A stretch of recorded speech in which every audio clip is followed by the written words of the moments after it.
তো গাইস দেখুন আজকে আমরা কিনে এসেছি বাচ্চার বিরিয়ানি। দেখুন বাচ্চার বিরিয়ানি, আমরা হাবড়াতে ঘুরতে এসেছিলাম, তো বাচ্চার বিরিয়ানি নিয়ে এসেছি।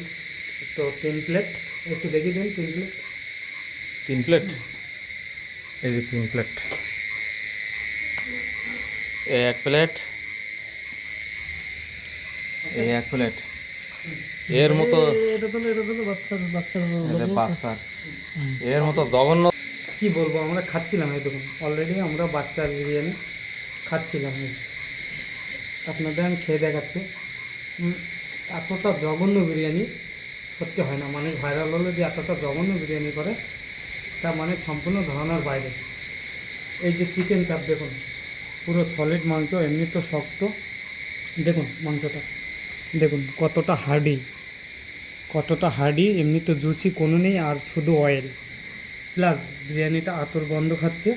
আর এতটাই জঘন্য যেটা ধারণার বাইরে। এই বিরিয়ানি হয়তো জানি না কেন মানুষ কিনে খাচ্ছে, আমরাও প্রথম এসেছি বলে কিনেছিলাম। তো বিরিয়ানিটা পুরো জঘন্য বিরিয়ানি। তো চেষ্টা করবেন, মেনশন দেবেন যারা যারা এই বিরিয়ানি খেতে যাচ্ছেন। শুধু ভাইরালের জন্যই এত বিক্রি, তাই ছাড়া অন্য কিছু না। ঠিক আছে, তো আপনারা ট্রাই করতে পারেন।